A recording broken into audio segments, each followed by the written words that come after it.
दर्शक महानुभाव नमस्कार। तपाईँ हेर्दै हुनुहुन्छ नेपाल पोस्ट। म गोविन्द चपागाई। आज मिति विक्रम सम्वत 2082 असोज महिनाको 25 गते शनिबार, यसपे सम्वत 2025 अक्टोबर 11 तारिक। यसै गरी आज कार्तिक कृष्ण पञ्चमी तिथि सँगै गैर आवासीय नेपाली दिवस पनि रहेको छ। सदा झैं आज पनि उपस्थित भएका छौं। दर्शक महानुभाव, देशको पछिल्लो राजनीतिक उथल पुथल, दर्जनौं युवाहरूको हत्या भएसँगै आएको नयाँ सरकारको बारेमा विभिन्न टीका टिप्पणी हुन थालेसँगै जेएनजी समूहमा केही निराशा आउन थालेको छ। पुराना दल र अन्तरिम सरकार बीच बलमिच्याई चल्न थालेको छ। यस बारेमा जानकारी दिनेछौं। विभिन्न काण्डमा मुछिएका नेताहरू, भुटानी शरणार्थी प्रकरण, सुन काण्ड, यस बारेमा जानकारी, विभिन्न नेताहरूको भाग दौड सँगै गम्भीर आरोप प्रत्यारोप, यस बारेमा जानकारी दिनेछौं। देश तथा विदेशमा घटेका घटना, विपिन जोशीको विषय, पछिल्लो क्रममा परिरहेको अविरल वर्षाले पारेको असर, बाढी पहिरो अपडेट, सडकको अवस्था, खेल खबर लगायत आज दिनभरि कहाँ के हुँदैछ त सम्पूर्ण जानकारी लिएर उपस्थित भएका छौं। दर्शक महानुभाव, दशैंको मुखमा आमाको काखै रित्ताएर युवाहरूले दिएको बलिदानी सँगै आएको नयाँ सरकार प्रति तपाईको आफ्नो धारणा के रहेको छ त कृपया खुलस्त रूपमा आफ्नो प्रतिक्रिया तलको कमेन्ट बक्समा उल्लेख गर्न सक्नुहुनेछ। आउनुहोस् समाचार सुरु गरौं। राजसपामा रविको विकल्प कुलमान घिसिङलाई बनाउने प्रसङ्गबाट। अधिवक्ता एवं राष्ट्रिय स्वतन्त्र पार्टी राजसपाका नेता यज्ञमणि नेउपानेले पार्टी पुनर्गठनको आवश्यकता औँलाएका छन्। पत्रकार ऋषि धमलासँग कुराकानी गरेका उनले अहिलेको परिवर्तित अवस्थामा देशलाई निकास दिन र जेएनजी विद्रोहलाई संस्थागत गर्नको लागि राजसपा पुनर्गठित हुनुपर्ने बताएका हुन्। उनले राजसपाको अध्यक्ष कुलमान घिसिङलाई बनाउने बारे छलफल र प्रस्ताव आएको स्वीकार गरेका छन्। तपाईको पार्टीमा नेतृत्व परिवर्तनको कुरा आएको छ। तपाईहरूले कुलमान घिसिङलाई अध्यक्ष बनाउने कुरा सत्य हो भन्ने प्रश्नमा उनले भने, सत्य यही हो भन्ने कुरा त होइन, छलफल र प्रस्ताव आएको विषय हो। तर अहिलेको परिवर्तित अवस्थामा समग्र देशलाई निकास दिनको लागि र जेएनजी युवाहरूको जुन विद्रोह रहेको थियो त्यसलाई संस्थागत गर्नको लागि विकल्पमा रहेका राजनीतिक दलहरूले पुनर्संरचित भएर देशलाई निकास दिनु आजको आवश्यकता रहेको छ। निर्वाचनको सुनिश्चितता गरिसकेपछि कुलमानले मन्त्री पदबाट राजीनामा दिएर राजसपामा आउनुपर्छ भन्ने सम्मका विषयमा आफूहरूमा छलफल भएको बताएका छन्। मन्त्रीकै रूपमा भने कुलमानले पार्टीको नेतृत्व गर्दा अन्तरिम सरकारको मर्म र भावनामा मेल नखाने उनको भनाइरहेको छ। नेता नेउपानेले जेएनजी युवाहरूको सोच र आत्मालाई ठेस नपुग्ने गरी यो देशलाई संस्थागत रूपमा अगाडि बढाउन आफूहरूले छलफल सुरु गरेको जानकारी दिएका छन्। निवर्तमान गृहमन्त्री रमेश लेखकले जेएनजी आन्दोलनको क्रममा बल प्रयोगको लागि आदेश भएको भन्ने आरोपको खण्डन गरेका छन्। आन्दोलन हिंसात्मक बनेर 19 जनाको ज्यान गएपछि राजीनामा दिएर गृहमन्त्रीबाट बाहिरिएका लेखकले 1 महिनापछि सार्वजनिक भएसँगै यस्तो टिप्पणी गरेका हुन्। नेपाली काङ्ग्रेसका पदाधिकारी र पूर्व पदाधिकारीहरूसँगै कार्य सम्पादन समितिका सदस्यहरू समेतको बैठकमा शुक्रबार सहभागी भएका लेखकले त्यस बेलाको विषयमा पनि धारणा राखेका हुन्। लेखकले भने, तत्कालीन प्रधानमन्त्री र गृहमन्त्रीले बल प्रयोगको लागि आदेश गरेको भन्ने कुरा सत्य होइन। उनले आदेश नआएको र जेएनजीका माग प्रति सरकार सकारात्मक पनि नभएको स्पष्टीकरण दिएका छन्। उनले जेएनजी आन्दोलनका मागहरू सकारात्मक भए पनि प्रदर्शनमा घुसपैठ हुँदा अराजकता निम्तिएको टिप्पणी गरे। जेएनजी आन्दोलनको क्रममा ज्यान गुमाएकाहरू प्रति श्रद्धाञ्जली अर्पण गरेका लेखकले घाइतेहरूको शीघ्र स्वास्थ्य लाभको कामना गरेका छन्। उनले आन्दोलनले उठाएका माग सम्बोधन गर्नुपर्ने खालका रहेको भन्दै त्यसलाई समेट्नको लागि नेपाली काङ्ग्रेस र प्रमुख राजनीतिक दलहरूबीच साझा समझदारी आवश्यक रहेको तर्क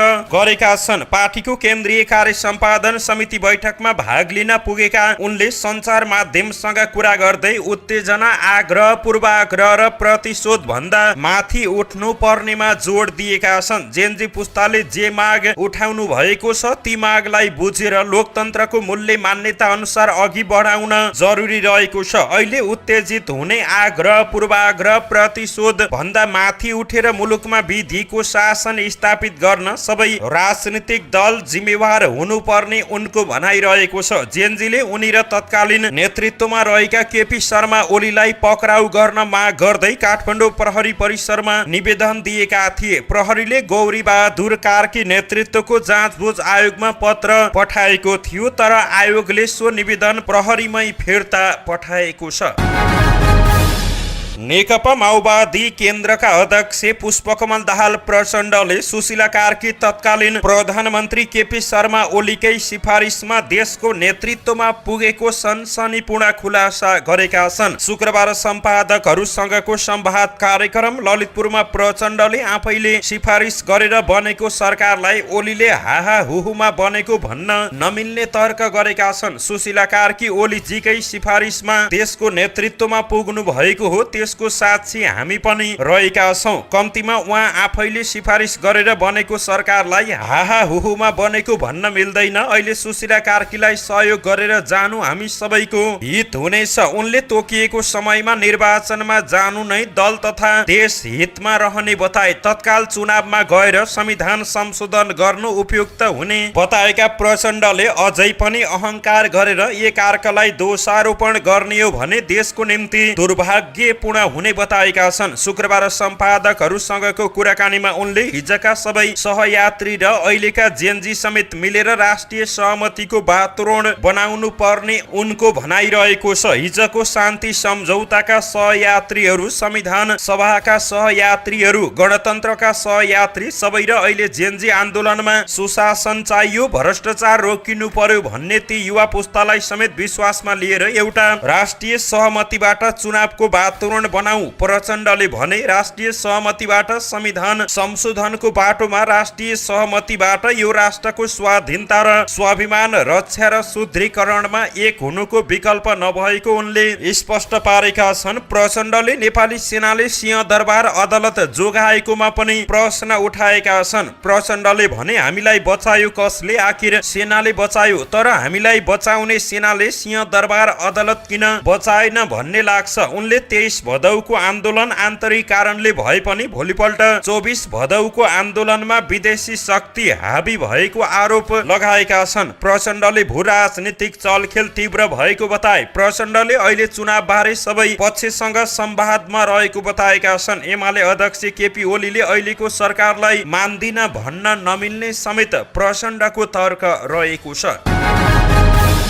प्रहरी महानिरीक्षक चन्द्र कुबेर खापुङले पूर्व नेतृत्वमा रहेका केपी शर्मा ओली र पूर्व गृहमन्त्री रमेश लेखकलाई पक्राउ गर्न दबाब दिए राजीनामा दिन्छु भनी आएका समाचारको खण्डन गरेका छन्। प्रहरी महानिरीक्षकको सचिवालयले शुक्रबार विज्ञप्ति मार्फत खण्डन गर्दै प्रहरी महानिरीक्षक खापुङले कहीँ कतै त्यस्तो आशय झल्कने अभिव्यक्ति नदिएको दाबी गरिएको छ। प्रधानमन्त्री सुशीला कार्की र गृहमन्त्री ओमप्रकाश अर्यालसँग भएका सुरक्षा बैठक र प्रतिवेदनहरूमा समसामयिक घटनाक्रमहरू र त्यसबाट सिर्जित सुरक्षा चुनौतीहरूको बारेमा छलफल भएको बताइएको छ। बैठकमा शान्ति सुव्यवस्था कायम गर्ने विषयमा मात्र केन्द्रित भई सौहार्दपूर्ण छलफल भएको प्रहरीका प्रवक्ता विनोद घिमिरेले जारी गरेको विज्ञप्तिमा बताइएको छ। नेकपा एमालेका पोलिट ब्युरो सदस्य महेश बस्नेतले आफ्ना अध्यक्ष केपी शर्मा ओलीको सुरक्षा कटौती गरेर सरकारले गम्भीर त्रुटि गरेको बताएका छन्। पूर्व विशिष्टहरूको सुरक्षा व्यवस्था गर्नु सरकारको कानुनी र नैतिक दायित्व रहेको उनको भनाइ रहेको छ। उनले वर्तमान सरकार दायित्वबाट भागेको आरोप लगाए। नेता बस्नेतले एमाले आफ्नो अध्यक्षको सुरक्षा सुनिश्चित गर्न सक्षम रहेको पनि उल्लेख गरेका छन्। केपी शर्मा ओलीको सुरक्षा कटौती सरकारको गम्भीर त्रुटि हो। सरकारले पूर्व नेतृत्वकर्ता केपी शर्मा ओली ज्यूको सुरक्षा कटौती गरेको खबर गम्भीर विषय हो। सरकारले मापदण्ड भन्दा बढी सुरक्षा लिएका पूर्व नेतृत्वकर्ताहरू ओली, पुष्पकमल दाहाल प्रचण्डबाट सुरक्षाकर्मी फिर्ता गर्ने निर्णय गरेको थियो। गृहमन्त्री स्तरीय निर्णयबाट ओलीको 27 र प्रचण्डको 34 जना सुरक्षाकर्मी सरकारले फिर्ता गरेको छ। आज असोज 25 गते शनिबारको दिन विभिन्न समूहले गर्ने भनिएको मोटरसाइकल र्याली सभा र प्रदर्शनमा जिल्ला प्रशासन काठमाडौँले रोक लगाएको छ। जिल्ला प्रशासन कार्यालय काठमाडौँका प्रमुख जिल्ला अधिकारी ईश्वरराज पौडेलले शुक्रबार एक विज्ञप्ति जारी गर्दै स्वीकृति बिना कुनै पनि र्याली सभा र प्रदर्शन गर्न नपाइने जानकारी दिएका छन्। नेकपा एमाले निकट युवा संघले शनिबार मोटरसाइकल र्यालीको आयोजना गर्ने घोषणा गरेको छ। फरक फरक समूहहरूले काठमाडौँका विभिन्न स्थानहरूमा मोटरसाइकल र्याली तथा सभा गर्ने भनी सूचना प्राप्त हुन आएको छ। यस कार्यालयबाट त्यस प्रकारका कुनै पनि र्याली, प्रदर्शन, धरना, सभा र प्रदर्शन जस्ता कार्यक्रम गर्न कोही कसैलाई पनि स्वीकृति प्रदान नगर्ने निर्णय भएको छ। सूचनामा भनिएको छ, गत भाद्र 23 गतेको जेन्जी आन्दोलन पछिका दिनमा भएका तोडफोड, आगजनी तथा सार्वजनिक र निजी सम्पत्तिहरूमा क्षति पुगेको स्मरण गर्दै प्रशासनले शान्ति सुरक्षा कायम गर्न यस्तो निर्णय गरेको जनाएको छ। राष्ट्रिय प्रजातन्त्र पार्टी राप्रपाका प्रमुख सचेतक ज्ञानेन्द्र साईले वर्तमान सरकारबाट अहिलेको सार्वभौम सत्ता र राष्ट्रिय अखण्डतामा आँच पुग्ने काम भए सरकार ढाल्न समय नलाग्ने चेतावनी दिएका छन्। सामाजिक सञ्जाल फेसबुकमा लेख्दै उनले केपी ओलीको सरकार 27 घण्टामा ढलेको स्मरण गराउँदै सुशीला कार्कीको सरकार ढाल्न 17 घण्टा पनि नलाग्ने चेतावनी दिएका छन्। उनले वास्तविक कर्णालीका बासिन्दा नै नभएका एउटा तिब्बतीयनलाई नेपालको मन्त्री परिषदको सदस्य बन्ने कुरा सुन्नमा आएको बताउँदै लेखेका छन्। अब बन्ने मन्त्री परिषदमा एउटा फेरि तिब्बत अभियानकी अभियन्ता एवं उसका बुवा आमा तिब्बतबाट दलाई लामासँगै भागेर आएका तिब्बती शरणार्थी हुन्, तर उसका बाबुआमाले नक्कली नागरिकता लिँदै कर्णालीमा बसिरहेका छन्, जो वास्तविक कर्णालीका बासिन्दा नै होइनन्। एउटा तिब्बतीयनलाई नेपालको मन्त्री परिषदको सदस्य बन्ने कुरा सुन्नमा आएको छ। यदि यसरी आँखा अगाडि राष्ट्रघात गर्दै नेपालको सार्वभौम सत्ता, राष्ट्रिय अखण्डतालाई आँच पुग्ने काम यो सरकारले गर्यो भने याद गर, सरकार केपी ओलीको सरकार त 27 घण्टामा ढल्यो, तिम्रो सरकार 17 घण्टा पनि लाग्दैन। सम्माननीय सुशीला कार्की ज्यू, म हजुरलाई धेरै नै सम्मान गर्दछु। देश नै नरहने अवस्था आयो भने कार्कीको विरुद्धमा खडा हुनुपर्ने दिन आउन सक्ने भएकाले यस्ता गलत क्रियाकलाप अगाडि नबढाउन उनले कार्कीलाई अनुरोध गरेका छन्। नागरिक समाजका अगुवा डाक्टर सुन्दरमणि दीक्षितले प्रधानमन्त्री सुशीला कार्कीले जेन्जी आन्दोलनको मुद्दा छाडेको टिप्पणी गरेका छन्। काठमाडौँको एक कार्यक्रममा बोलेका उनले अब जेन्जीहरूले प्रधानमन्त्री कार्कीलाई तत्काल घेरेर गेट आउट भन्न सक्नुपर्ने बताए। कार्की जेन्जीहरूको एजेन्डामा नै नरहेको चुनाव गराउने तर्फ लागेको उनले बताए। जेन्जीहरूको मुख्य भाग नै शासकीय स्वरूपमा परिवर्तन रहेको भन्दै उनले चुनाव भन्दा अरू केही पनि गराउन सक्दैन भन्ने कार्कीलाई पदमा बसिराख्ने छुट नरहेको बताए। नेकपा माओवादी केन्द्रका अध्यक्ष पुष्पकमल दाहाल प्रचण्डले जनयुद्धको नाममा 17,000 मान्छे मारेर जनतालाई धोका दिए जस्तै गरी जेन्जी आन्दोलनमा पनि धोका भएको उनको टिप्पणी रहेको छ। जेन्जी एजेन्डा चुनावमा जाने त कतै पनि छैन, तर कार्कीजीले सोझै भनिदिनु भयो, मेरो सरकार चुनावी सरकार, अरू केही पनि सक्दिन, शासकीय स्वरूप पनि परिवर्तन गर्न सक्दिन रे, के खान बनेको त देशको नेतृत्वकर्ता। जेन्जीले त्यो बेलामा उनलाई तत्काल घेरेर प्रधानमन्त्री गेट आउट भन्न सक्नु पर्थ्यो। मुद्दा नै सम्बोधन गर्ने यत्रो आन्दोलन, यत्तिका मान्छे मरे, फाइदा के भयो? यो त उही प्रचण्डले 17,000 मारेर आए, हामीलाई फाइदा के भयो त? यस्तो धोका दिन पाइन्छ? उनले आक्रोश व्यक्त गर्दै प्रश्न गरेका छन्। उनले जेन्जीको आन्दोलनमा काठमाडौँ महानगरपालिकाका प्रमुख बालेन्द्र शाहलाई फाइदा भएको बताए। बालेनले समर्थन गरेको मान्छे देशको नेतृत्वकर्ता र आफ्नै कानुनी सल्लाहकार मन्त्री बनाएको डाक्टर दीक्षितले बताएका छन्। जेन्जी आन्दोलनको कारण देश विध्वंसमा गएको, राजनीतिक अस्तव्यस्त भएको र जनताहरूले केही पनि नपाएको बताउँदै उनले अहिलेकै अवस्थामा चुनावमा गइयो भनेदेखि यिनै नेताहरू चुनिएर आउने र जेन्जी लगायत सबैलाई खत्तम पार्ने बताएका छन्।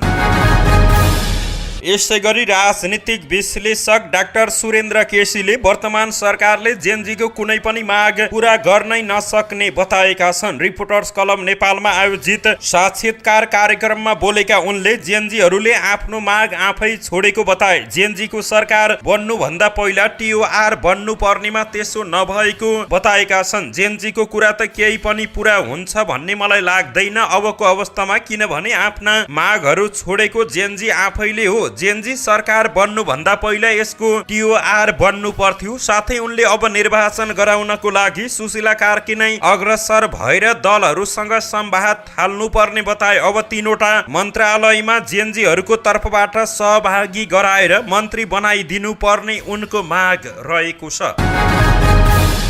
सरकारले सुरक्षा कटौती गरेपछि पूर्व प्रधानमन्त्री एवं नेकपा एमालेका अध्यक्ष केपी शर्मा ओलीको सुरक्षामा भूपू सैनिक, प्रहरी संगठन र राष्ट्रिय युवा संघका कार्यकर्ता खटिने भएका छन्। एमाले पोलिट ब्युरो सदस्य महेश बस्नेतले यसबारेमा जानकारी दिएका हुन्। यो निर्णय नेतृत्व प्रतिको सम्मान मात्र होइन, राष्ट्रप्रतिको जिम्मेवारीको प्रतीक हो। जनताको विश्वासले उभ्याएको नेताको सुरक्षामा पनि जनता स्वयं उभिने छन्, उनको भनाइ रहेको छ।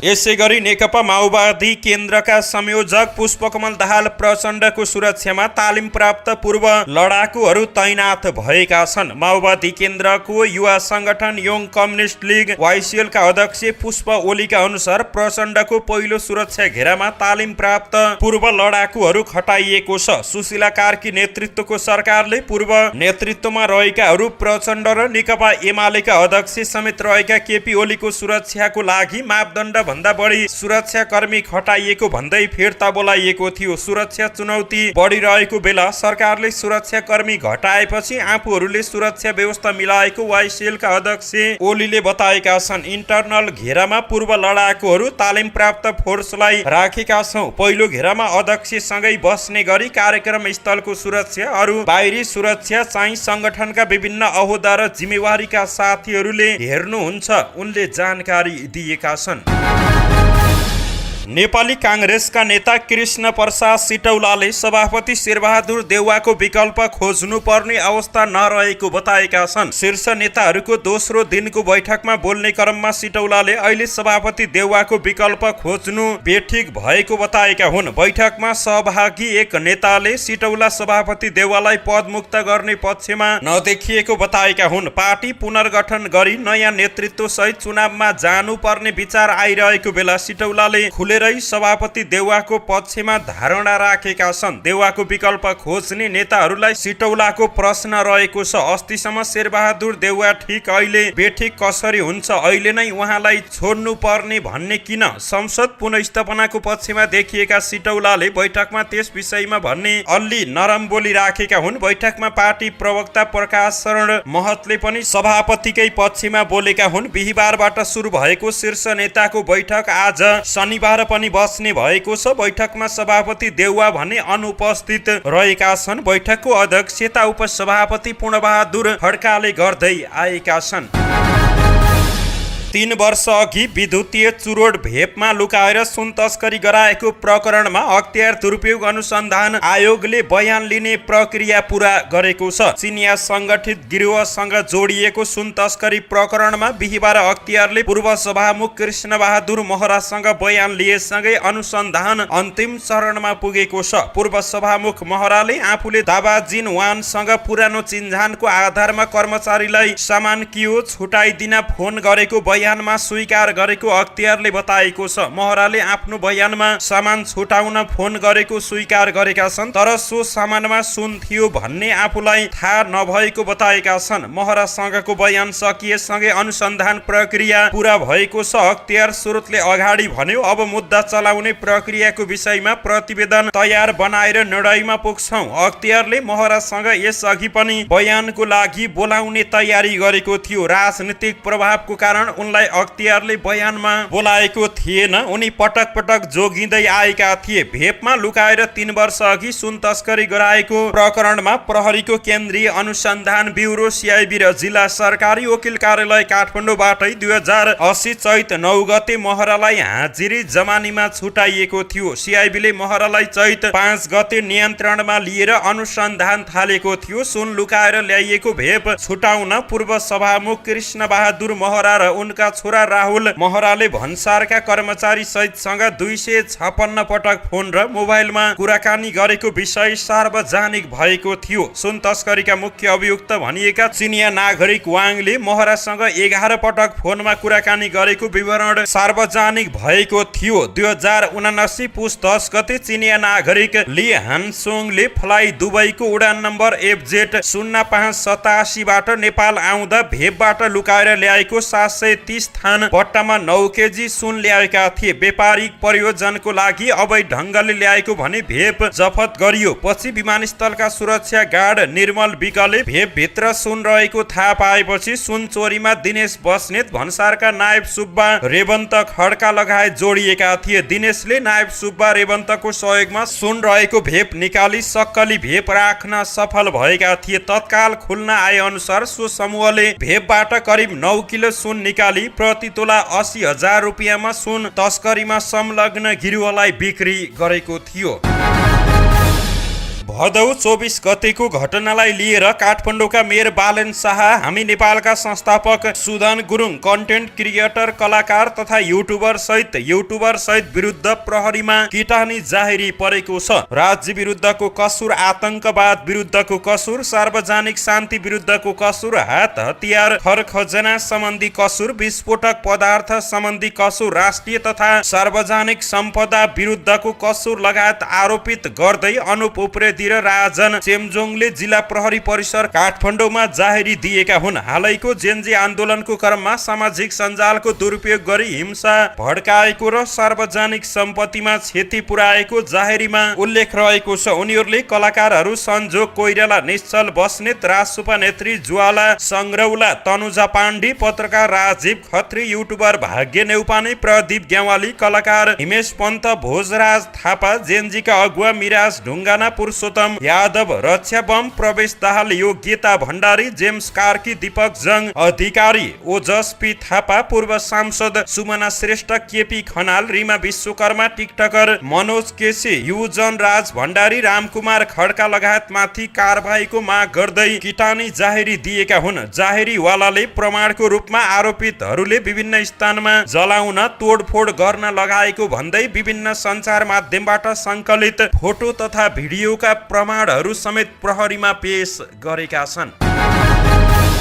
निर्वाचन कार्यालय भरतपुरमा मतदाता नामावलीमा नाम दर्ता गराउन आउनेहरूमा अधिकांश जेनजी पुस्ताका युवा रहेका छन्। आगामी फागुन 21 गतेको लागि तोकिएको प्रतिनिधि सभाको निर्वाचनको लागि चितवनमा अहिले मतदाता नामावली सङ्कलनको काम भइरहेको छ। गत भदौ 24 गते जेनजी आन्दोलनको क्रममा आगजनी भएर पूर्ण रूपमा क्षति भएको निर्वाचन कार्यालय बाहिर बसेर मतदाता नामावली सङ्कलनको काम भइरहेको निर्वाचन कार्यालय भरतपुरका प्रमुख भीमसेन कार्कीले बताएका हुन्। उनका अनुसार यसपटक मतदाता नामावलीमा नाम दर्ता गराउन आउनेमा अधिकांश 25 वर्ष मुनिका रहेका छन्। उनका अनुसार असोज 12 गते 284 जनाले मतदाता नामावलीमा नाम दर्ता गराएका थिए। कार्तिक मसान्तसम्म मतदाता नामावली सङ्कलनको काम सकिने र अहिले बिहान 8 बजेदेखि बेलुका 6 बजेसम्म नामावली दर्ताको काम भइरहेको छ। 2079 सालको निर्वाचनमा चितवनमा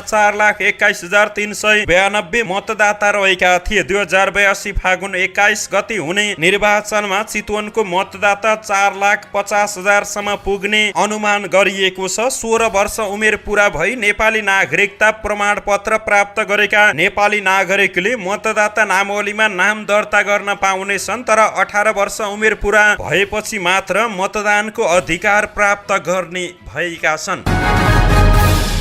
नेपाल राष्ट्र बैंकले एटीएम को कारोबार सीमा घटाएको छ। शुक्रबार राष्ट्र बैंकले भुक्तानी प्रणाली सम्बन्धी कार्य गर्ने संस्थाहरूलाई एकीकृत निर्देशन जारी गर्दै प्रिपेड डेबिट र क्रेडिट कार्डबाट हुने कारोबारको सीमा घटाएको छ। राष्ट्र बैंक अनुसार अब एटीएमबाट पैसा झिक्दा एक दिनमा 50,000 मात्रै झिक्न पाइनेछ। प्रति कारोबार 20,000 कायम गरिएको छ भने प्रति महिना 3 लाख रुपियाँसम्म मात्र निकाल्न मिल्ने व्यवस्था रहेको छ। यसअघि एटीएमबाट प्रति कारोबार 25,000, प्रतिदिन 1 लाख र प्रति महिना 4 लाख रुपियाँसम्म निकाल्न पाउने व्यवस्था रहेको थियो। विद्युतीय कारोबारलाई प्रोत्साहन गर्न नगद कारोबारको सीमा घटाएको राष्ट्र बैंकले जानकारी दिएको छ।